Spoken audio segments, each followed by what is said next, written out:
મંચ ઉપર બેઠેલા અમારા પ્રદેશના આગેવાન અને અમારા સૌના માર્ગદર્શક માનની મનોજભાઈ સોરઠિયા, માનની બ્રિજરાજભાઈ સોલંકી, લોકસભાના પ્રમુખ કાંતિભાઈ, અમારા હર હંમેશ અડીખમ આગેવાન અમરેલી જિલ્લા પ્રમુખ નિકુંજભાઈ સાવલિયા, હિરેનભાઈ, અમારા સૌજીભાઈ, પાડેર સીટથી ચૂંટાયેલા સૌ મંચસ્થ આગેવાનો, બધાનું નામ નથી લેતો, પણ આજે બહુ ખુશીનો દિવસ છે કે ધારીની અંદર આટલી વિશાળ સંખ્યામાં આપણે આમ આદમી પાર્ટીનો કાર્યક્રમ કરી રહ્યા છીએ.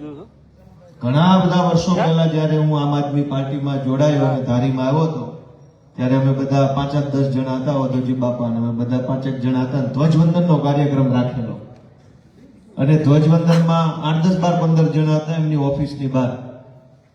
તે દિવસે કેટલાક લોકો અમારી ઉપર દાંત કાઢતા હતા અને એ વખતે હું આમ આદમી પાર્ટીના કાર્યક્રમથી અલગ અલગ જિલ્લામાં જતો હતો તો ક્યાંક 10 લોકો, ક્યાંક 8, ક્યાંક 5, ક્યાંક 12, બહુ સારું હોય તો 20, આટલા લોકો આખા જિલ્લામાંથી મિટિંગમાં આવતા. ત્યારે કોંગ્રેસ વાળા કે ભાજપ વાળા કે અન્ય લોકો દાંત કાઢે કે આને શરમ નહીં આવતી હોય. પણ હારા કામમાં શરમ છે નહીં રાખવાની. અમે તો સારું કામ લઈને નીકળ્યા હતા. તે સારું હતું તે આજ ઉગ્યું અને ઉગ્યું તે ગાંધીનગર સુધી પૂજ્યું. એને વજન કર્યો હતો કેમ કે ઈરાદો સારો હોય, નિયત સારી હોય, પ્રયત્ન સારો હોય, એને 1000 હાથ વાળો મદદ કરે કે ભાઈ જ્યાં તારો પ્રયત્ન સારો છે તને સફળ કરીએ. નહીતર વિસાવદરની ચૂંટણીમાં અમારી પાસે હતું હું, એની પાસે લાવ લશ્કર આખું હતું. ગુંડા, બુટલેગર, માફિયા, તોડબાજ, બધી જ પ્રકારની અધમ તાકાત, નબળી તાકાત બધી જ એની પાસે. પૈસા એની પાસે, પોલીસ એની પાસે, સરકારી તંત્ર એની પાસે, બેંક એની પાસે, બધું જ લાગી ગયું. અમારી પાસે હું, અમારી પાસે નીતિ હતી, દાનત સારી હતી, પ્રયત્ન સારો હતો એટલે પરિણામ સારું આવ્યું દોસ્તો. અને પરિણામ એવું આવ્યું કે આખા ગુજરાતની અંદર વાવટા ફરકી ગયા આમ આદમી પાર્ટીના દોસ્તો. એટલા માટે આજે જયારે આપણે ખેડૂતોની વાત કરવા એકઠા થયા છે ત્યારે 2-4 બાબત મારે તમારા ધ્યાને મૂકવી છે. જ્યારથી હું ધારાસભ્ય ચૂંટાયો છે ખૂબ લોકસંપર્ક મારો થાય છે. અમારા મત વિસ્તારમાં તો હું રોજે રોજ ફરતો હોઉં, ઓફિસે બેસું છું મહિનાના 5 દિવસ, આખો દિવસ બેસું, લોકો આવે મને મળે, મને વાત કે હું જાણું. પહેલેથી આપણને કેટલાક વિષયોની ખબર પડતી હોય, કેટલાક કોક કે પછી ખબર પડે. વિધાનસભામાં જાઓ ત્યાં બધા અલગ અલગ સાહેબોને મળું, અલગ અલગ રિટાયર્ડ અધિકારીઓને મળતો હોઉં છું, એની પાસેથી કંઈક શીખવા માટે રોડ વિભાગના, શિક્ષણ વિભાગના, વન વિભાગના નિવૃત્ત અધિકારીઓને મળીને એની પાસેથી માહિતી લઉં. પણ દોસ્તો એક વસ્તુ સમજીએ આપણે કે આ ભાજપની સરકારને 40 વર્ષ થવા આવશે, આમ તો 35 વર્ષ તો થવા આવ્યા. આપણે બધાએ મત આપતા હતા, લગભગ આપણા બધાએ 1-1, 2-2, 4-4 વખત તો મત આપ્યો હશે ને અપાયો હશે. અને એ આપણા જ મતથી બનેલી સરકાર સુધી આજ આપણી વાત પહોંચતી નથી. કોઈ વાત આપણી ગાંધીનગર પહોંચતી નથી. વાત પહોંચાડવા માટેના રસ્તાઓ તો ઘણા છે. ગામમાં સરપંચ ચૂંટાય, પછી તાલુકા સભ્ય, જિલ્લા સભ્ય, ધારાસભ્ય, નગરપાલિકાના સભ્ય, મહાનગરપાલિકાના સભ્ય, એની ઉપર સાંસદ સભ્યો, આખી નિહણી બનાવેલી છે કે ગામમાંથી વાત ચાલુ કરો તો ઉપર લઈ જવાના પગથિયા તો બનાવેલા. તો પછી આપણા ગામની વાત ક્યાં ગાંધીનગર નથી પહોંચતી? આટલા બધા આગેવાન બનાવ્યા છે, આટલા બધાને ચૂંટીને અલગ નોખી ખુરશી ઉપર બેહાડ્યા છે, તો વાત તો જરી કઈ લગરી કઈ ગાંધીનગર નથી પહોંચતી. અને નેતા વાળી નિહણીએથી વાત ન પહોંચે તો બીજી નિહણી બનાવી છે. ગામમાં તલાટી છે, એની ઉપર ટીડીઓ છે, એની બાજુમાં મામલતદાર છે, ટીડીઓ મામલતદારની ઉપર પ્રાંત અધિકારી છે, એની ઉપર એડિશનલ કલેક્ટર છે, એની ઉપર રેસિડેન્શિયલ કલેક્ટર છે, એની ઉપર કલેક્ટર છે, એની ઉપર કમિશનર છે, એની ઉપર સેક્રેટરી છે, એની ઉપર ચીફ સેક્રેટરી છે. પગથિયા ન્યાય બનાવેલા. તો ગામની વાત ઈ ચેનલમાંથી ઉપર નથી પહોંચતી. મારી વાત સાચી છે ખોટી? આની પર સરપંચ વાળી લાઈનમાં લગાડો તોય ઉપર નથી જતી, આંગોરની લાઈનમાં કરો તોય ઉપર નથી જતી. તો આપણી વાત ત્યાં જાશે કેમ? કેવી રીતે આપણી વાત ત્યાં પહોંચશે? અને આપણી વાત જ જો ગાંધીનગર નહીં પહોંચે તો આપણા પ્રશ્નોનું ક્યારેય કોઈ દિવસ કોઈ નિરાકરણ આવવાનું નથી દોસ્તો. નહીતર નહીં જેવો પ્રશ્ન હોય છે, આપણને ખબર છે કે આટલી તકલીફ ગામડામાં પડે છે, તો ગાંધીનગર વાળા નહીં ખબર હોય ઈ ક્યાં ચંદ્ર ઉપરથી આવી બેઠા છે ગાંધીનગર? દરેક માણસ આખરે તો જનતામાંથી ચૂંટાયેલો માણસ છે. કોઈ ગામનો, કોઈ જ્ઞાતિનો, કોઈ જિલ્લાનો વ્યક્તિ છે જ, તો એને નથી ખબર કે આ ગામમાં કેટલી વાતની ઉપાધિ છે. પણ મિત્રો, સૌથી મોટી ખરાબ પરિસ્થિતિ મેં ધારાસભ્ય બન્યા પછી એ જોઈ કે ભાજપના એકેય માણસનું ગાંધીનગરની બજારમાં પાવલું ઉપજતું નથી. કોઈનું કાંઈ નયા પાંચ્યાનો કોઈ ઉપાડ લેવા તૈયાર નથી. અહીંથી હારી જબ્બા, હારી કોટી બોટી પહેરીને ગાડીઓ લઈને જવાનું, અલગ અલગ મંત્રીની ઓફિસમાં ફોટા પડાવવાના અને ફેસબુકમાં લખવાનું આજ રોજ ફલાણા મંત્રીની મુલાકાત કરીને આ રજૂઆત કરી. કોઈ રજૂઆત બજૂઆત સાંભળવા વાળો નથી. અંદર જાવ એટલે ફોટા વાળો ભાઈ હાલે જલ્દી ઉભા રહી જાઓ, ફોટો કાઢવા નીકળો.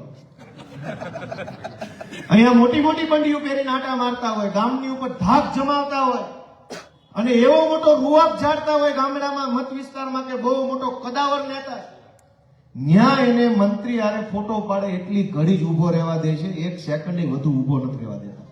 મેં મારી નજરે જોયેલું છે. અને માઇકમાં કહું છું, કોઈને જોવું હોય તો હું તમને મારી હારે લઈ જઈશ મુખ્યમંત્રીની ચેમ્બરમાં, મંત્રીની ચેમ્બરમાં. આપણે કાંઈ બોલવાની અંદર કરીને બાવડા પાસે ખૂણા ઉભા રહી જાવ, જે આવે એને જોયા કરજો. જેવો ભાજપનો ધારાસભ્ય આવશે ફોટો પડાવીને ધક્કા મારીને બહાર કાઢી મૂકશે. હું તમારામાંથી કોઈ પણને લઈ જઈશ હારે. ધારાસભ્યને, મુખ્યમંત્રી અને મંત્રીને મળવાની છૂટ હોય, એપોઇન્ટમેન્ટ ન લેવી પડે, એ નિયમ છે. તમારે અરે હું તમને બતાવીશ, એક પણ ભાજપના નેતાનું ગાંધીનગરમાં કશું જ ઉપજતું નથી. હવે તમે કહો કે કોને રજૂઆત કરશો? આ ખેડૂત ન્યાય પંચાયત કરી છે. સરકાર હોય તો સરકારને રજૂઆત કરીએ, ને સરકાર જ ન હોય, સર્કસ હોય તો ક્યાં રજૂઆત કરવાની? ભાઈ, ખાતર નથી મળતું, રોડ તૂટલા છે, વન વિભાગનો ત્રાસ છે, લાઇટ વિભાગનો ત્રાસ છે, બધું છે. કહેવાનું કોને? ગાંધીનગરમાં સર્કસ છે અને આ જે ચૂંટાણા છે એનું ત્યાં કઈ હાલતું નથી. હવે જાવું ક્યાં? મારી વાત વ્યાજબી છે કે ગેરવ્યાજબી? નહીતર એને ખબર નહીં હોય. અત્યારે હું જયારે લોક સંપર્કમાં જાઉં છું, અનેક એવા પ્રશ્નો મારા ધ્યાનમાં આવે છે. તમને સામાન્ય દાખલો આપું કે આખા ગુજરાતના ખેડૂતોને અત્યારે કહેવા બેસીએ તો હજારો પ્રશ્નો, સામાન્યમાં સામાન્ય પ્રશ્ન કરીએ તો ખેતરે જવા આવવાના રસ્તાની સમસ્યા આખા ગુજરાતમાં ખૂબ છે. દબાણ થઈ ગયા હોય, રસ્તામાં હાકડો થઈ ગયો હોય, વાડ નમી ગઈ હોય, કોઈ વાડ કાપે નહીં. વર્ષો પહેલા રાજમાર્ગ હોય, અત્યારે દબાઈ ગયો હોય. કોકના ખેતરેથી 3 પેઢીથી હાલતા હોય, હવે એ માણસ કે અહીંથી નહીં હાલવા દો, જાઓ ખાઈ કરી લેજો. હાલણ બંધ થઈ જાય, બીકમાં હાલવું પડે કે બહુ બોલશું હાલવા નહીં દે એના શેઢે. આખા ગુજરાતના ખેડૂતો રસ્તાના પ્રશ્નથી પરેશાન છે, પણ છે કોઈ સાંભળવા વાળું? મેં વિચાર કર્યો અને મેં જોયું કે ગુજરાતનો જમીન મહેસૂલનો કાયદો છે એ 1879 બનેલો છે. 1879 અંગ્રેજોએ જમીનનો જે કાયદો બનાવ્યો એ જ કાયદો આજની તારીખમાં શબ્દે શબ્દ ગુજરાતમાં લાગુ છે. તરી વર્ષથી સરકારમાં બેઠા છે, કઈક સારો કાયદો બનાવી એકવાનો વેતો નથી, સોંટા છે એક ધારા ખેડૂતોને ભલું કરવા. તમે દોસ્તો તમે વિચાર કરો કે 1879 જમીનની કિંમત શું હતી, જમીન પ્રત્યે લોકોની ગંભીરતા શું હતી? કોઈને પડી નહોતી, આટલું માણા નહોતું, જમીનનો ભાવ નહોતો, જમીન એવી નહોતી કે એમાં ઉપજ આવે. તે દિવસે અંગ્રેજોએ દેશની જનતાને દબાવવા માટે જે કાયદો બનાવ્યો હતો એ આજ ચાલુ છે. અને એટલે આખા ગુજરાતમાં મન ફાવેના ખેડૂતોના ખેતરમાં થાંભલા નાખી જાય છે. કાયદાના નામે પોલીસનું પ્રોટેક્શન આપે. એ થાંભલા નાખવાનો કાયદો 1885 અંગ્રેજોએ બનાવેલો છે. સાંભળો છો કે નહીં? 1885 ખેડૂતોના ખેતરમાં થાંભલો નાખવો, લાઈટનો રોડ પાડી દેવો, કેનાલ કાઢવી, રેલવેના નામ કામ કાઢવું, હેઠેથી ભૂંગળા કાઢવા, આ બધું જ તે દબાવી ધમકાવીને કાઢી શકાય એનો કાયદો અંગ્રેજોએ 1885 બનાવ્યો હતો. એ કાયદો આજે શબ્દે શબ્દ લાગુ છે. એક શબ્દ ગુજરાતની ભાજપ સરકારે બદલ્યો નથી. દોસ્તો, ક્યાં જવાનું? કોને કહેવાનું? હું જયારે નવો ધારાસભ્ય ચૂંટાયો તો 8, 9 અને 10મી સપ્ટેમ્બરના રોજ ગુજરાતની વિધાનસભાનું સત્ર હતું. મેં જિંદગીમાં પહેલી વાર કાયદા બનતા જોયા. મને ખબર તો હતી કે કાયદા કેમ બને, ક્યાં બને, શું લખ્યું હોય, કેમ, બધી ખબર હતી. નજરે નહોતું જોયું. 8, 9 અને 10 3 દિવસની અંદર 7 કાયદા 3 મિનિટમાં કાયદો બનાવીને આમ જાણે રોટલા ઘડતા કાયદા ઘડી નાખ્યા. દોસ્તો, સરકાર ધારે 1.5 થી 3 મિનિટની અંદર નવો કાયદો બનાવી શકે છે. મેં 8, 9 અને 10 તારીખે વિધાનસભામાં નરી આંખે જોયું અને એમાં મતદાન થયું. મતદાનમાં અમે આપવા જેવામાં આપ્યો, નહોતો આપવા, મત ન આપ્યો મેં ધારાસભ્ય તરીકે. પણ સરકાર ધારે તો 1 મિનિટમાં એક કાયદો બનાવી શકે. તો 1885 નો કાયદો રદ કરીને હારો નવો કાયદો ખેડૂતને પૂરું વળતર મળે એવો કેમ નથી બનાવતા? કેમ નથી બનાવતા? કેમ કે એને તે ખેડૂતોનું શોષણ કરવું છે. કોને રોક્યા ભાજપ વાળાને? સરકારમાં બહુમતી એમની છે. 1 મિનિટ થાય નવો કાયદો બનાવવાનો. અને ખેલ જુઓ કે આપણા ખેતરમાં થાંભલો નાખે.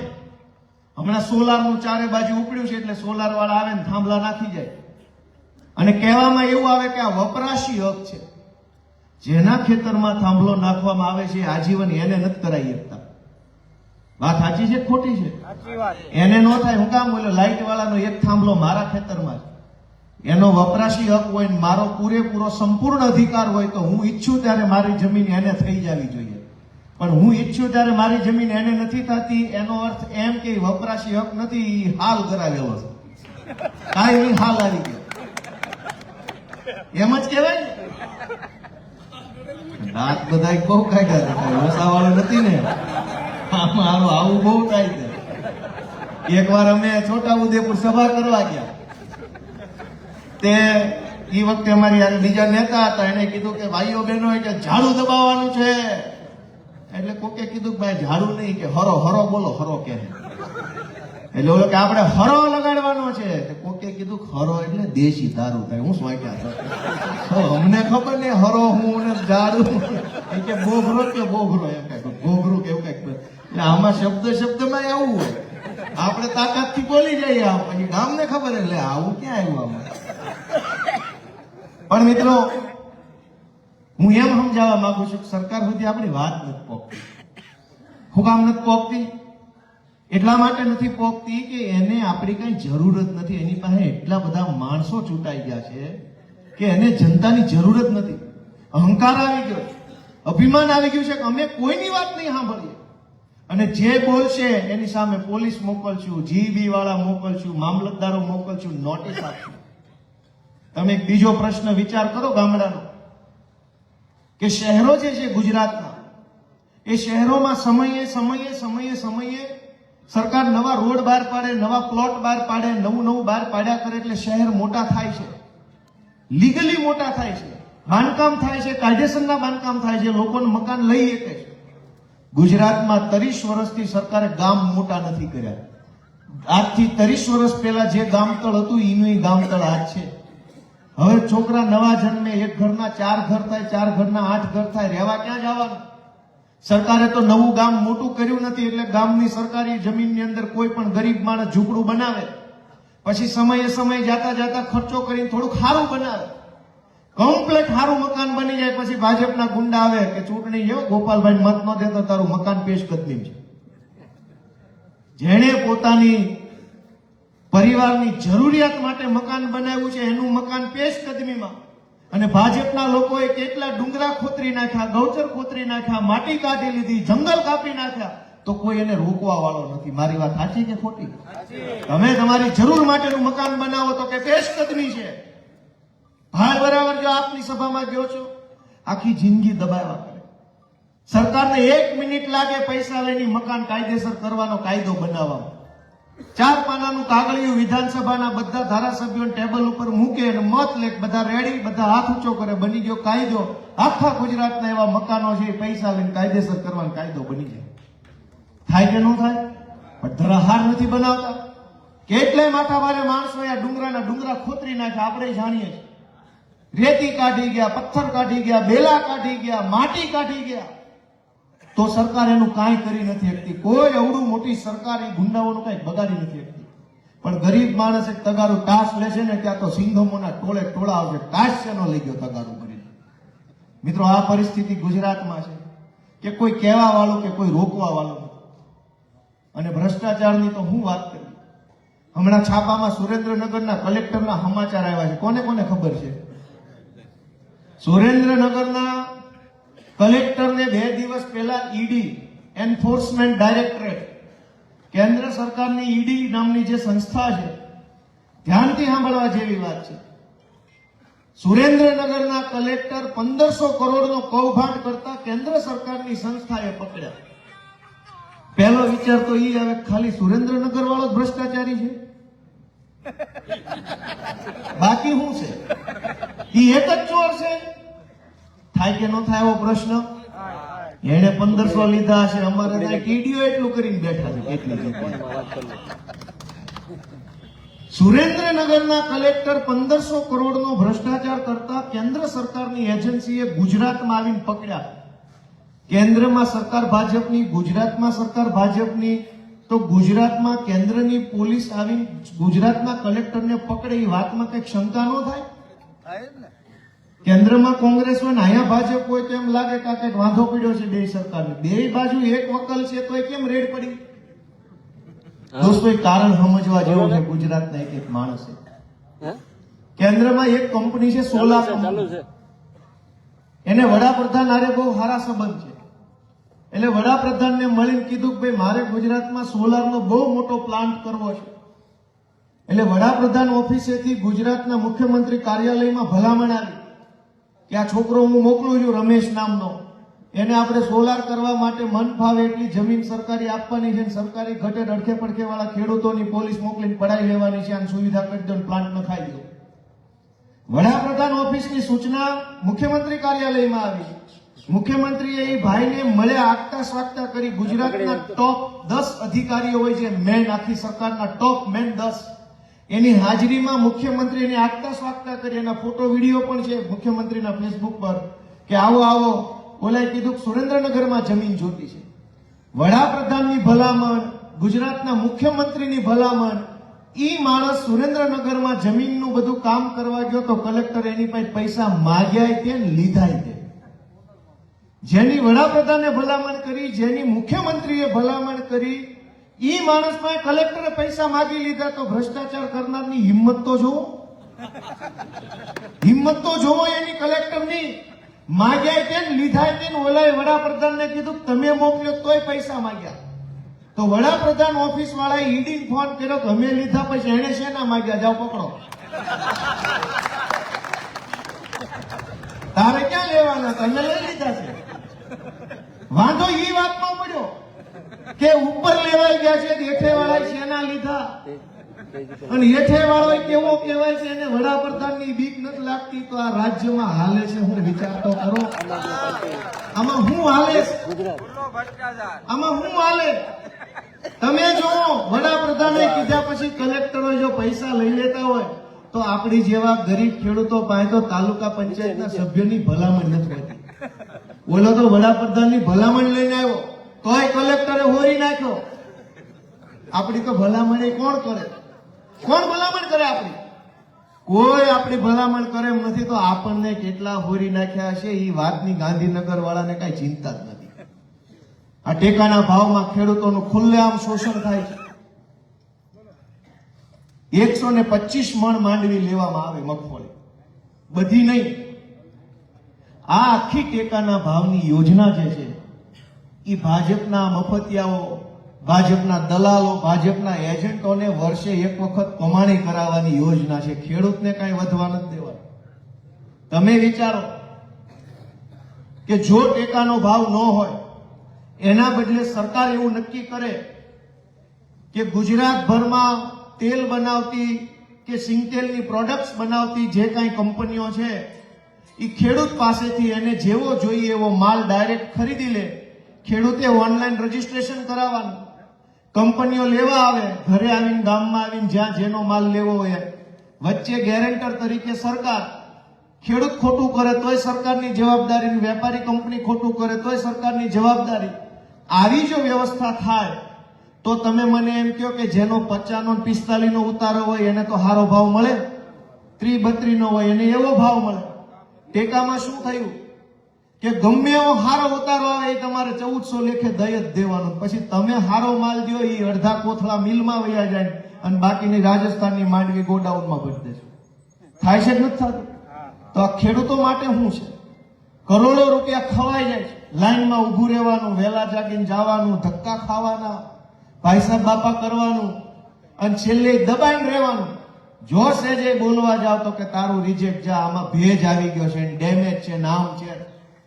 એક વખત જયારે અમારી રાજકીય શક્તિ થોડીક વધે ને આ તાલુકા જિલ્લા પંચાયતમાં, તમારા મત આપ્યા પછી અમારા હાથ મજબૂત બને ને, તો એક બે ની બોચી પકડીને કેવું છે કે ભાઈ તારે 25 નો ઉતારો આવ્યો, 55 નો લઈ જાવી તો હળગાવા છે ને ગોડાઉનમાં, તારે ક્યાં તેલ કાઢવું, તારે ક્યાં તેલ કાઢી. પણ બોચી પકડવાની મારી પૂરા મનથી ઈચ્છા છે. એકવાર તમે અમારા હાથ તો મજબૂત કરો કે ની બોચી સુધી પહોંચે, સમજે શું એના મનમાં ડેમેજ છે. ડેમેજ વાળી હોય કે હારી હોય, કરવાનું શું, હળગાવાની જ છે ને, હળગાવો ડેમેજ વાળી. તમારે ક્યાં તેલ કાઢીને માર્કેટમાં વેચવું છે, બોલો ભાઈ કે લઈ જાઓ 5 લીટર, એની જેમ કરવું છે. સરકારે કોઈ તેલ કાઢવું નથી કે વેચવું નથી, તો શેનું ડેમેજ ને શેનો ભેજ ને શેનો ઉતારો. અને રાજસ્થાનની માંડવી આવીને ખટારા અંદર નાખીને ગોડાઉનમાં ભરી દે છે, ત્યાં કઈ વાંધો નથી. દોસ્તો, કયા મુદ્દા પર ચર્ચા કરવી ને કયા મુદ્દા પર ન કરવી, આખી વાતનો સાર એટલો છે કે અવળી મોટી ગુજરાતની વ્યવસ્થામાં સાંભળવા વાળો કોઈ માણા વધ્યો નથી ને વધવા દીધો નથી.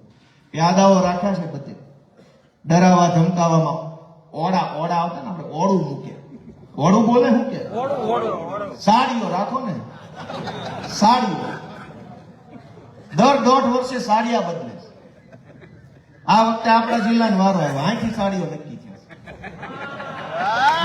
સાડીઓ એટલે આપણને આપણા ખેતરમાં સાડીઓ છે એટલે હવે નહીં વાંધો આવે, પણ એ તો સાડીઓ છે. કોક આવીને વૈયા આવીને ખાઈને વૈયા જાય, સાડીઓ થોડો આડો પડે. એ તો જોયા કરેલો માટલામાં આખી મૂકી હોય, એમાં ઊંધું માટલું હોય અને બુસ્કોટ હોય કોકનો, આમ હાથ રાખે. દર 1.5-2 વર્ષે સાડિયા બદલે છે. મંત્રી જેવું કઈ છે નહીં, સાડિયા છે. ઉભા રહે જ્યાં ઉભા રાખે ને ભાજપ વાળા, જેટલા નારા બોલાવવાનું કીધું એટલા નારા બોલે. નહીતર તમે એમ કહો કે તમને જે ખબર છે એ ધારાસભ્યને ખબર ન હોય. રોડ આખા ગુજરાતમાં બેફામ ખરાબ બને છે, એવડો ભ્રષ્ટાચાર થાય છે કે બગસરાથી બનવાનું ચાલુ થાય, ધારી પોકે ત્યાં બગસરા વાળો તૂટી જાય. તમને ખબર છે, મને ખબર છે, મીડિયા વાળાને ખબર છે, આગેવાનોને ખબર છે, સરકારને કેમ નથી ખબર? યા તો કોઈ કહેવા વાળું નથી, યા તો કોઈ સાંભળવા વાળું નથી. બેમાંથી એક મુદ્દો બન્યો છે. કહેવા વાળું નહીં હોય કોઈ, અને કહેવા વાળા અમારી જેવા હશે તો ત્યાં સાંભળવા વાળો નહીં હોય કોઈ, કે જાઓ તમ તાર બોલાય એટલું બોલો, નથી સાંભળવું. આવું બનતું હોય. પણ દોસ્તો, આનો રસ્તો હું? આ બધી પરિસ્થિતિઓ છે. ખાતરની લાઈનો લાગે છે, દારૂની તો કોઈ દી લાઈનો ન લાગી, ધક્કામુક્કી ન થઈ. દારૂ ઉપર પ્રતિબંધ છે, કાયદામાં મનાય છે, લાઈન તો નથી લાગતી, પણ લેવાય નથી જવું પડતું. એવી સારી વ્યવસ્થા ગૃહમંત્રીએ ગોઠવી દીધી. મને એમ લાગે છે કે આ ખાતર વાળું છે ને બધું બુટલેગરોને હક દેવાની જરૂર છે. તમારા હાથમાં ખાતરનો બધો વહીવટ બુટલેગરો પાસે. દિવસે દારૂ વેચો, રાતે દારૂ વેચો, દિવસે ખાતર વેચો. એને ફાવ જ કેવી છે? કોઈ દી દારૂ ઘટ્યું? આ 31st આવે છે, ક્યાંય એક ટીપુય ઘટ્યો એવો બોકારો નહીં બોલે, એવો દેકારો ક્યાંય નહીં થાય. અહીં ઘટે. કેવો ભાઈ સાચું હોય તો? ગમે એટલો પ્રતિબંધ, ગમે એટલી પોલીસ, ગમે એવા મંત્રીના ભાષણ, કોઈ દી એવું ટોળ નથી આવ્યું કે મામલતદાર ઓફિસ 500 જણા આવેદન પત્ર આપવા ગયા દારૂ ઘટે છે. કામ જ ઘટતું, ખાતર કાયમ ઘટ્યા કરે. હું ગુજરાત સરકારને પત્ર લખીશ, તમારા બધાની આજ્ઞાથી મુખ્યમંત્રીને લખું કે આ બુટલેગરોને દારૂની બદલે ખાતર વેચવાની વ્યવસ્થા મોકો, અને ફાવે ઠારી, માલ ઘટે નહીં અને ઘરે આવીને આપી. અને એમાં કદાચ 2 રૂપિયા વધુ લે તો આપણને વાંધો નથી, તમતા લઈ જાઓ, ઘરે આવી ખાતર આપી જાય તો શું વાંધો? કેમ કે એને ફાવટ તો છે કે નહીં? દોસ્તો, હું કેવું, કોને કેવું? મને વિસાવદરની જનતાએ ધારાસભ્ય બનાવ્યા પછી હું જે જોઉં છું ને, અંદરથી આપણને દાશ ચડે કે શું હાલે છે. હાવ તમાશો. જિલ્લાની અંદર 10 વખત મહિનામાં મીટિંગો થાય, કેટલા બધા સાહેબો આવીને બેહે ને લાખો રૂપિયાની ચા પી જાય. મીટિંગ પતે પછી શું થયું તો કે કાંઈ નહીં, નવી મીટિંગ, કરોડો. મેં એક વસ્તુ જોઈ કે સરકારમાં ક્યાંય રૂપિયા ઘટતા નથી. હું અનેક તાલુકાની મીટિંગ, પ્રાંતની મીટિંગ, એસપીની મીટિંગ, કલેક્ટરની મીટિંગ, સચિવની મીટિંગ, ધારાસભ્ય તરીકે તમામ મીટિંગોમાં હું ગયો. મેં બધી જ જગ્યાએ સરકારી વ્યવસ્થા જોઈ, ક્યાંય સરકાર પાસે પાવલી ઘટતી નથી. ખૂબ પૈસા છે, ખૂબ પૈસા છે, આયોજન જરાય નથી, કોઈ વેતરણ જ નથી પૈસા, મન ફાવે એમ હાલે છે. મેં વિસાવદરમાં જોયું તો અનેક જગ્યાએ વર્ષો પહેલા શાળાના ઓરડા મંજૂર થયા, પંચાયત મંજૂર થઈ, આંગણવાડી મંજૂર થઈ, અડધી ફડધી બની, પછી કોઈ બનાવવા વાળો નથી, કોઈ જોવા વાળો નથી, કોઈ પૂછવા વાળો નથી, અડધી ફડધી બનીને વહી ગઈ. તમારા બધાના ગામમાં આવું ઘણું હશે, ક્યાંક અડધું નાળું બન્યું, ક્યાંક અડધો રોડ બન્યો, ક્યાંક રોડની અંદર ખાલી મેટલ કામ થયું, ડામર આવ્યો જ નહીં, ક્યાંક નિહાળ બની, પ્લાસ્ટર ન થયું, કરોડો રૂપિયા વેડફી નાખવા સિવાય આમની પાસે કોઈ કામ નથી. તમારા બધાના ગામમાં આવું કંઈક છે કે નથી? કોઈ પૂછવા વાળું નથી. કરોડો રૂપિયા વેડફી નાખો, ખાઈ જાઓ, બરબાદ કરી નાખો, પણ કોઈ પૂછવા વાળું નથી. પણ એક ખેડૂત જો માવઠાની સહાય માંગશે ને તો 50 કાગળિયા માંગશે. 7 બાર લાવો, 8 બાર લાવો, ઉપર સિક્કા કરાયા, હેઠે સિક્કા કરાવો, આ અંગૂઠો દબાવો, આમ રાખો ને આમ રાખો. તમે કંઈક માંગશો તો 50 નખરા સરકાર કરશે, પણ પૈસા વેડફવા છે તો એક સેકન્ડનો વિચાર નથી કરતા ભાજપના માણસો. મિત્રો, હું તો તમને વિનંતી કરવા આવ્યો છું કે નુકસાન આમ આદમી પાર્ટીનું જરાય નથી. આમાં હું હારી ગયો કતાર ગામમાં, તો અમારું શું નુકસાન ગયું? મથ્યા કરે, થોડુંક માથાકૂટ વધી, મહેનત વધી, નુકસાન શું? અને એ જીત્યા 2022માં આવડી બહુમતીથી. એમાં નુકસાન કોનું ગયું? પબ્લિકનું ગયું કે આમ આદમી પાર્ટીનું ગયું? આજ ગોપાલભાઈ એક ને ચૈતરભાઈ ધારાસભ્ય છે. ઈશુભાઈ ભેગા હોત તો મજા આવે કે નહીં? પ્રવીણ રામે ભેગો હોત તો, રાજુભાઈ કરોપડા ધારાસભ્ય હોત તો, આ બ્રિજરાજભાઈ સોલંકી હોત તો મજા આવે કે નહીં? કોનું નુકસાન ગયું? દોસ્તો, ચૂંટણી આવે છે, અમે ઉમેદવાર ઉભા રાખશું, અમને ઈશ્વરે જે મતી આપી છે એ મતી પ્રમાણે માણા નક્કી કરશું. અમે કઈ એવા નથી કે બધું દૂરબીન મારીને જોઈ લે હારો કયો ખરાબ કયો. જે મતી છે એ મતીથી માણા ઉભો રાખશું. પણ તમારો આશીર્વાદ ભરેલો હાથ એક વખત અમારી પાર્ટી માથે પડી જાય તો ગમે ત્યાં સુધી પોગી રહેવું, ભલે ગાંધીનગર હોય, દિલ્હી હોય, ગમે એવી સત્તાને અમે પોગી રહીએ, એટલી શક્તિ ભગવાન અમને આપે. તમારા આશીર્વાદની જરૂર. તમે અમારા માણસોને આશીર્વાદ આપો. આજ ગુજરાતમાં કોઈ લડવા વાળું વધવા નથી દીધું ભાજપે. બધાને જેલનો ડર બતાવીને ભાજપમાં લઈ લીધા અથવા તો ઘરે બેહાડી દીધા. ભલું થાય ભગવાનનું કે અમારી જેવા 5-7 જણાને અહીંયા મોકલ્યા છે, નકર કોઈ આજ લડે એમ નથી. કચ્છના ખેડૂતોની લડાઈ ચાલુ થઈ. આ ટ્રાન્સમિશન લાઈનો જે મન ફાવે એનાથી લાઈનો નીકળે છે, મન ફાવે એના ગમે એમ કરીને પોલીસ હારે લઈ આવીને થાંભલા નાખી જ દેવાના. ઓલી ગઢી ડોશીઓને બચારીને ધક્કા મારીને પોલીસની ગાડીને બેહાડી વિડીયો કદાચ કોકે જોયો હોય. કાયદો ને વ્યવસ્થા બગડે છે. પાછું એમ આપણને કહેવામાં આવે કયો કાયદો ને કઈ વ્યવસ્થા? જ્યારે ખેડૂત અવાજ ઉઠાવે, સામાન્ય માણસ બોલે, ત્યારે કાયદો અને વ્યવસ્થાના નામે આપણને ડરાવવામાં આવે. હું તમારું ધ્યાન દોરું કે કાયદો કોના માટે છે અને વ્યવસ્થા કોના માટે છે? કાયદો ગરીબ માણસને દબાવવા માટે છે, ખેડૂતોને ડરાવવા માટે કાયદો છે. વ્યવસ્થા બધી ભાજપવાળા માટે છે. જી સર, યસ સર, આવો સર, બેસો સર, શું પીશો સર, દારૂ કે ચા? વ્યવસ્થા બધી ભાજપવાળા માટે, કાયદો બધો ગરીબો માટે. એનું નામ કાયદો ને વ્યવસ્થા. આ પરિસ્થિતિ બદલવી હોય તો કોઈ મહાપુરુષ હવે આવવાનું નથી. હવે આપણે જ બધા પુરુષ બનીને કામ કરવાનું છે. કોઈ મહાપુરુષ આવશે અને આપણે બધાને ઉગારી જશે કે છે જા બચ્ચા સુખી થાય, એવું કઈ થવાનું નથી. સુખી થવું હશે તો ભારતના સંવિધાને આપણા હાથમાં જે તાકાત આપી છે, સાચું બટન દબાવો એટલે સુખી, દુખી થવાનું દબાવો તો દુખી. ઈવીએમ માં આવે જ છે બટન કે સુખી થવું છે કે દુખી, એટલે માણસ ગોવે કે અમારી નાતનો ક્યાં છે તો કે થાવ દુખી. પોતપોતાની નાતનું હોવ દબાવે છે, પોતપોતાની નાતનું દબાવીને સુખી થવાના હોત તો થઈ ન ગયા હોત. બધાય પોતપોતાની નાતનાને મત આપીને બેઠા છે. આપણે બધા હુંય ભેગો તે દીધા આપણી નાતના, થઈ ગયા સુખી.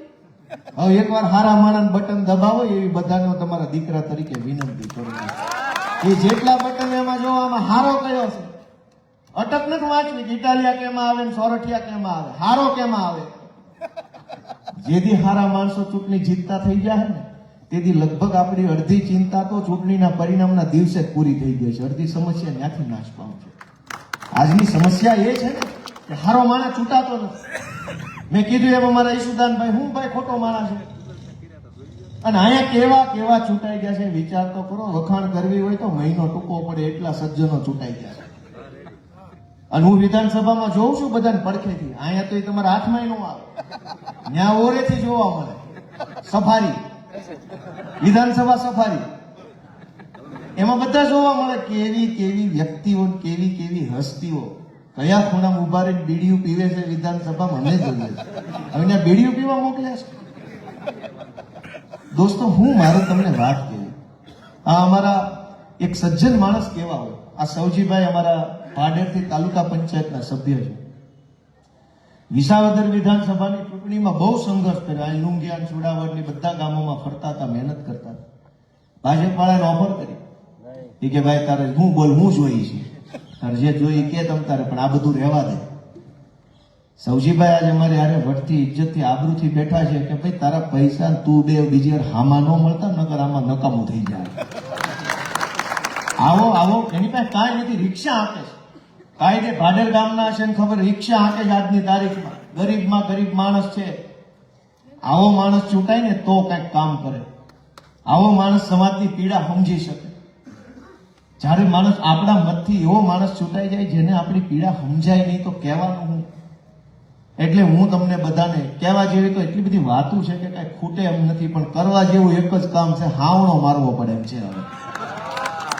હવે એટલો મેલ જામ્યો છે, હાથેથી કોશિશ કરી પણ હાથે જાય એમ નથી. કોહો જાજો છે, હાથ વાળે બળ કર્યું પણ કચરો જ એટલો છે. જાજો કચરો હોય હાથે જ જાય, હાવણે જ જાય. એ તો હાવણો જોઈએ, મને જાડો હાવણો લઈને આવ્યો. એમ ઝીણો હાવણો ન થાલે એટલે હાવણો લઈને આવ્યો. દોસ્તો, આજ ગુજરાતના ગામડાના લોકોની પીડા બહુ વધી ગઈ છે. કોઈ આપણી વાત, ગામડું એટલું બધું, ગામડાનું જીવન પહેલા સારું હતું. એને માણસ સુખેથી જીવતા, ખેતી મજૂરી કરતા, બે પૈસા. પહેલા એક સમય એવો હતો કે ખેતી કરતા કરતા 5-10 છોકરા વરાઈ દેતા, તોય પાછા પૈસા વધતા. એક મકાન બનાવ્યું હોય ને તોય ઘરેણાય વધતા. વાત સાચી છે ખોટી? ખેતી કરતા કરતા 10 છોકરા પવણાવા હોય એવા કેટલાય ભાભલા બેઠા છે. આજ એક દીકરો પવણાવો અને એક ઘરનું ઘર કરો ને 2 કામ કરો ને ત્યાં માણસ મરી ગયો હોય છે. આખી જિંદગી પૂરી થઈ જાય. 2 જ કામ, ઘરનું ઘર કરો ને 1 કે 2 સંતાન પવણાવો એટલે ફીંગલું વળી જાય. માણસ જીવે એવો નથી રહેતો. છતાંય ઓલા ગૃહમંત્રીએ શું કીધું કે નરેન્દ્રભાઈના રાજમાં ગુજરાતના ખેડૂતો 3 સિઝન લેશે, એનું મને ગર્વ છે. એ સાંભળ્યું તું ભાષણ? કાકા પેલા 1 સિઝન લેતા ને તો હોનાના બટન વાળા ઝભા પહેરતા હતા. 3 સિઝનમાં ઝભા નથી આવ્યા. ઝભા વગરના થઈ ગયા 3 સિઝનમાં. અને તમે એને ગર્વની વાત માનો છો? 1 સિઝનમાં તેથી 10 છોકરા પવણી જતા ને હોનાના બટન પહેરતા હતા, પાઘડી હતી આટા વાળી. આજ વાળ નથી હોય ત્યાં પાઘડીની ક્યાં કરવાની? 3 સિઝન નકરો પાવડો ટોળી ટોળી વાળ લઈ આવી. તડકો જ લાગ્યા કરે 12 માસ. ઓલું શું 6 માહ પૂરતી મહેનત કરતા ને 12 પછી 100 મહિના ભગવાનનું નામ લેતા. આ તમારા પ્રતાપે 3 સિઝન વળ ખાવા પડે છે. 1 સિઝનમાં જો પૂરો પાક પાકે, એનો પૂરો ભાવ આવે, હાથ ઉપર પૂરા પૈસા આવે, વચેટિયા નાબૂદ થાય તો ખેડૂતને ક્યાં 12 માસ વળ ખાવાની જરૂર છે? તમારા પ્રતાપે 12 માસ વળ ખાવા પડે. 100 માં હું પાક ઉપલ્યો 3 જણા 1 કીધું, બાકીના 3 માં સુખી છે. હવે આમાં બોલો સાંભળતો હોય. હવે આવા બધા વિડીયો અમે જે બોલવી ની વિડીયો એના પીએન બટક સાહેબ જો ગોપાલ આમ બોલે છે. હવે તમે મેં પૂછ્યું કે 1 માં સુખી હતા 3 માં, તો તમે એમ કીધું કે 1. એમાં 2 જણા બોલ્યા ને બાકીના નો બોલ્યા. ઓલો સાંભળી જાય શું થાય? શું અસર પડે કે 3 વાળા જાજા સુખી છે? થાય કે ન થાય? અને તમે હજુ કહો ભાઈ 3 સિઝન લઈ ખેડૂત સુખી છે, પેલા 1 સિઝન લેતો ખેડૂત સુખી હતો. આવો હોકારો ત્યાં ગાંધીનગર જાવો. દોસ્તો, કેવા કેવા માણસો ચૂંટણી જીતી જીતીને ક્યાં બેસી ગયા. એક વખત એવું થયું કે ફેસબુકમાં એક ફોટો આવ્યો કે ઓલી પાણીની ટાંકી આવે ગામમાં બહુ ઊંચી ને એમાં ગોળ ગોળ દાદરો હોય, આમાં ખબર ને, એની ઉપર ટાંકી ઉપર ગધેડો, અને કોકે ફોટો પાડી લીધો અને ફેસબુકમાં મૂક્યો. અને મેં એમ લખ્યું કે આ ગધેડો ઉતારવો કેવી રીતે? કોઈની પાસે હોય આઈડિયા તો અમને કોમેન્ટમાં જણાવો. તે કોમેન્ટમાં કોઈ ડાયા માણા એમ લખ્યું કે સડ્યો કેવી રીતે ઉતારવાનું તો પછી આ ન્યાય ક્યાંથી મળ્યો? મેન ઉપાધિ ઈ છે સરકાર ઉતારવી છે આપણે હેઠી પણ સડી કેવી રીતે ઈ પેલા કોઈ પૂછવા કેવા કેવા માણસ થઈ ગયા, કેવા કેવા માણસો મંત્રી સંત્રી બની ગયા. તમે એમ કે ઉતારવા છે પણ સડ્યા કેમ? પેલા ઈ તો કોઈ પૂછો આ ન્યાય ક્યાં મંત્રી બની ગયો? આને કોઈ બીડી દે એમ નથી ઉતાર. મંત્રી કેબિનેટ ને રાજ્ય કક્ષા સ્વતંત્ર હવાલો લે આવે હાવ સ્વતંત્ર એમ કે હું કેવું કેવું હાલે છે. હું તમને વિનંતી કરવા આવ્યો છું કે જરાક મારા માવતર, જરાક મારા ખેડૂત આગેવાનો, જરાક અમને છોકરાઓને તમારા આશીર્વાદ આપો. અમે નાના માણસ છીએ, અમારે કઈ ગાડી બંગલા જોતા હોય, પૈસા વાળું થઈ જવું હોય, મોટી મોટી તોપ બની જવું હોય તો કઈ પાર્ટીમાં જવાય?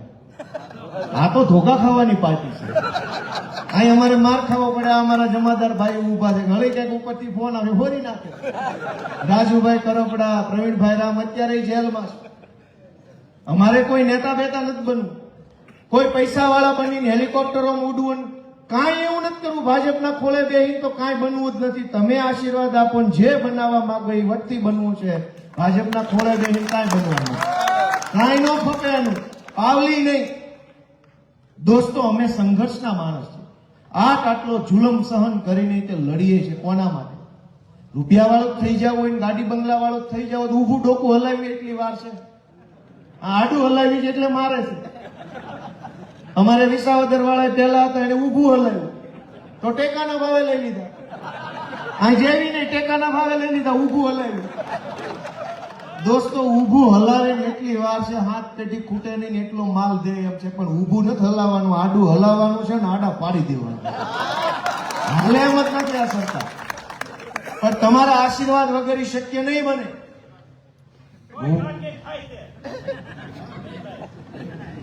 વિસાવદર વાળા પાસે શીખો, ગાલમેલ વાળાની કેમ ગાલમેલ કરી નાખવી. ગરીબ ને તમારે પડખે વાળા એટલે થોડુંક નાખી લ્યો ને તો બધા હામમાં વેવાયું લાગા છે. તમારે ક્યાં પૂછવા પણ જ છે કે કેટલા વેવાય ફયું મામા બધી નાચમાં હગા છે એમ કોઈ. દોસ્તો, હું તમને એટલી જ વિનંતી કરું છું કે ઈશુદાનભાઈના નેતૃત્વમાં રાજુભાઈ કરપડા, પ્રવીણભાઈ રામ, અમારા બ્રિજરાજભાઈ સોલંકી, ચૈતરભાઈ વસાવા, હેમંતભાઈ ખવા, યુવરાજસિંહ જાડેજા, આ બધા યુવાનો છે. આ યુવાનો લડાઈ લડી રહ્યા છે, નિષ્ઠાથી લડે છે, ખોટું નથી કરતા. ખોટું કરવું નથી એટલે આમ આદમી પાર્ટી છે, અમારી સંઘર્ષની પાર્ટી છે. અમને મળી કાંઈ ગયું નથી. વારી ઘડીએ જેલમાં, ચૈતરભાઈ જેલમાં જાય, એના પછી રાજુભાઈ ગયા, હવે પછી લગભગ મારો વારો. મેં સુટકેસ રેડી રાખી છે કે સકડું ફરે છે. પણ જેલમાં જઈએ કઈ વાંધો નથી. મહિનો રાખે, 10 મહિના રાખે, એ તો હું તો પોલીસ તરીકે ઘડાયેલો છું, જેલમાં અગાઉ ગયેલો છું, વકીલ હું, ધારાસભ્ય હું, કેદી હું, બધી વકલ છું. એ કોઈ ચિંતા નથી મને. પણ આ લડાઈ વધુ મજબૂત બનવી જોઈએ કે ઢીલી પડી જવી જોઈએ એ તમારા હાથમાં છે. કે આ જે બધા જુવાન લડે છે એના હાથ મજબૂત થવા જોઈએ કે ઘરે બેસી જવા જોઈએ એ તમારા હાથમાં છે. મિત્રો, તમે જે આશીર્વાદ આપશો એટલું મજબૂત કામ અમે કરી શકશું. આજ ખાલી મને એકને ધારાસભ્ય બનાવ્યો તો મજા આવે છે કે નથી આવતી? હોય એવું કહેજો. એક મને ધારાસભ્ય વિસાવદર થી બનાવ્યો તો આમ લીલું સમ થઈ ગયું છે. સારે બાજુ નકરી મજા જ આવે કરે, મજા જ આવે કરે. લોકોને હિંમત આવી, બળ આવ્યો, ભરોસો બેઠો કે હવે કંઈક થાય, આ કંઈક કરશે. ઝૂકેગા નહીં સાલા, એમ નતું ટીવીમાં આવતું. આ ઉભા અહીંયા ઝૂકેગા નહીં સાલા આવે ટીવી વાળો ઓલો માપું ડોકું કરીને આમ કરતો નહીં ઝૂકેગા. ભાજપ વાળાના બે બડા પડે ને તો ગમે એ પાર્ટી બદલી નાખતા. રિયલમાં ઉભા જો ઇટાલિયા ગોપાલભાઈ માનની ધારાસભ્ય ઝૂકેગા નહીં સાલા. હું વાત ઓલો માપું ડોકું કરીને આમ કરે, આમ કરતો જ નહીં. બાપુ દાંત કાઢે. મિત્રો, હું તો તમને છેલ્લી એક જ વિનંતી કરું. ભલે આ વાત દાંત કાઢતા એટલે કીધી કે રોવી તો આપણા આંસુડાની કિંમત આ ભાજપ વાળાને સમજાય એમ નથી ને એટલે રોવું તો નથી, દાંત કાઢતા પાડી દેવાના. ખબર ન પડવી જોઈએ કોણે પાડી દીધા. કેમ કે રોઈ બે આહુડા ખેડૂતના પડે તો ગાંધીનગરની ધરતી વાળાને કોઈ કઈ કાળજું ફફડે એમ નથી. આપણા આંસુડાની કદર ન હોય ને રોવાય નહીં. કોક માણાની આંખમાંથી આંસુ પડે ને તો જેની અંદર માનવતા હોય ને માણસ ધ્રુજી જાય, ઉભો રહી જાય, હલી જાય. બાપા હું કરું તારે હાટું, બોલ ભાઈ શું છે, કેમ છે. તમે કલ્પના કરો બસ સ્ટેન્ડે કઈક ગામત્રે જવા બસ સ્ટેન્ડે બેઠો ને બસ સ્ટેન્ડે કોઈક બીજો ભાઈ કે બેન પડખે બેઠા બેઠા રોતા હોય તો મન થાય બાપા કેમ રોવે છે, શું થયું, હાલો હારે આવું, હાલો કોને કહું, આને કહું, તેને કહું. કાંઈ ઓળખાણ ન હોય તો આપણે એટલું તો કરીએ કે ન કરીએ. પણ આજ ખેડૂતના આંસુની કિંમત કે કદર ગાંધીનગરમાં છે નહીં, એટલે હું દાંત કાઢતા કાઢતા વાત કરું છું. રોવાનું છે નહીં પણ પાડી દેવાના છે દાંત કાઢતા કાઢતા. હસતા મોઢે વિદાય કે છે ને, હસતા મોઢે વિદાય. અને હસતા મોઢે વિદાય આપવા માટેનું ટાણું માર્ચ કે ફેબ્રુઆરી મહિનામાં તાલુકા જિલ્લા પંચાયતમાં આવવાનું છે. વ્યવસ્થિત રીતે વધાવી લેજો એ બધાને મારી વિનંતી કરતો જાઉં છું. આપ સૌએ આટલી શાંતિથી મારી વાત સાંભળી બધાનો હૃદયપૂર્વક આભાર. અને વિશેષ ખુશી એ બાબતની કે આજે આટલા બધા સરપંચશ્રીઓ આમ આદમી પાર્ટી જોડાણા. કેવડી મોટી વાત કહેવાય. બધા સરપંચ સાહેબ જે કઈ આવ્યા છે બધાનું હું આમ આદમી પાર્ટીમાં વિશાળ હૃદયથી હાર્દિક સ્વાગત કરું છું. અને સરપંચોને ભાજપ પાર્ટી દબાવ્યા કરે છે. તમે જો આ ભાજપમાં નહીં રહો તો આમ નહીં કરી દઉં, તેમ નહીં કરી દઉં, ફલાણું નહીં કરી દઉં. નહીતર હું કરી દીધું છે એ કહો પણ. તો એવું તો હું તમે અમારા ગામમાં હોનાના મોભારા બંધાઈ દીધા છે, બોલી હવે બંધ કરી દેવો. અડધો અડધ ગામની અંદર ખેડૂત દુખી છે, ગરીબ માણસ દુખી છે, છેવાડાના માણસ પાસે મકાન નથી, કેટલી બજારોમાં ગટર નથી, ક્યાંક લાઇટ નથી, ક્યાંક કનેક્શન નથી, સીમમાં રોજડાનો ત્રાસ છે, ગામમાં ભાજપના ભૂંડાનો ત્રાસ છે. હવે પાછા કે હજુ જો તમે આ ભાજપમાં નહીં રહો ને આપમાં જાશો તો તમારું કામ નહીં થાય. તો થઈ કયું દ્વી કે હાલે નથી થયું એટલે જ જવાનું છે, છતાંય દબાવ્યા કરે. પણ આ મરદ મુશાળા બધા સરપંચો આપણી વચ્ચે આવ્યા છે. એકવાર હું એમનો બધા જોરદાર તાળીઓ સ્વાગત કરો. હજળ બમ માણા કહેવાય, આમાં હજળ માણા કહેવાય કે ભાઈ જાઓ તારું કામ ને તારી સરકાર ને જા 80 થી 83 નથી સમજ્યું. સરપંચ સાહેબ નો ખૂબ ખૂબ આભાર. અમારા રાહુલભાઈ અરખવાની ખૂબ મહેનત કર્યા કરે. ધારીનો સિંહ છે એ મોટો, નાની ઉંમર છે પણ મોટું કામ છે. પ્રયાસ કરે, દોડ્યાસ કરે. હમણાં ટેકાના ભાવમાં નતું બધું હમાઈ નાખ્યું, બધું ભૂકા કાઢ નાખે. ઝીણો માણસ છે પણ વજન મોટું પડે. ખૂબ સારું કામ કરે. અમારા જેડી કથિરિયા સુરતના વિરોધ પક્ષના નેતા છે, ખૂબ સારું કામ કરી રહ્યા છે. વનરાજભાઈ છે એ એકદમ નાનો માણસ છે પણ બહુ ભાઈ જો અજડબમ ભાઈ એનું કામ એ સારું છે. બધા નામ નથી લેતો, બધાને ઓળખું છું, પણ બધાનો હૃદયપૂર્વક ખૂબ ખૂબ આભાર. આપ સૌ અમને આશીર્વાદ આપશો એ આશા સાથે ભારત માતા કી જય. જય કિસાન, વંદે માતરમ. થોડી વાર બેસજો, ઘણા મિત્રો આપણી વચ્ચે જોડાવાના છે. તો હવે આપણે એટલી ટાઈમ બેઠા છો, 5-10 મિનિટ વધારે. આપણી વચ્ચે ભૂપતભાઈ વાળા માલસીકા કાઠી સમાજના અગ્રણી, જસાભાઈ હીરપરા મીઠાપુર નક્કી, ધનસુખભાઈ પટેલ સુખપુર ઉપસરપંચ, કલ્પેશભાઈ કોરા ડાંગાવદર, આનંદભાઈ ઘોડ, જયદીપભાઈ છેલડિયા મોજિયાણા, અભિભાઈ દવે, તમામ લોકો અહીંયા આવશે અને ખેસ પહેરશે. શંભુભાઈ મકવાણા તરસિંગડા.